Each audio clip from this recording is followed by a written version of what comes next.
Hi అండి. మామిడికాయ కొబ్బరికాయ పచ్చడి పచ్చిగా ఇలా చేసుకోండి. పచ్చడి సూపర్ ఉంటుంది. ఒక స్పూన్ జీలకర్ర, ఒక 10 పచ్చిమిర్చి, నేనైతే 10 పచ్చిమిర్చి తీసుకున్నాను. ముందుగానే మనం కట్ చేసి పెట్టుకున్న కొబ్బరికాయ ముక్కలు, మామిడికాయ ముక్కలు కూడా ఇలా మిక్సీలో వేసుకొని మీ టేస్ట్ తగ్గ సాల్టు, కొంచెం వాటర్ వేసి మెత్తగా మిక్సీ పట్టేసుకొని ఆ తర్వాత తాలింపుకి పోపు గింజలు, ఎండుమిరకాయ, ఎల్లుల్లిపాయ, కరివేపాకు వేసుకొని ఇలా తాలింపు పెట్టుకోండి. పచ్చడి సూపర్ ఉంటుంది. టిఫిన్లోకైనా, వేడివేడి రైస్లోకైనా, పప్పుచారుకైనా కాంబినేషన్ చాలా బాగుంటుంది. కొబ్బరికాయ మామిడికాయ పచ్చడితో పప్పుచారు.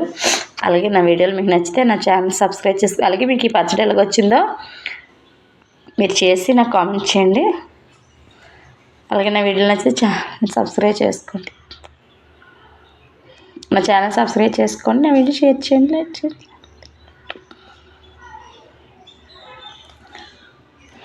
ఇంకెంత వరకు అవుతుంది కదా, ఇంకేం చేసుకోండి.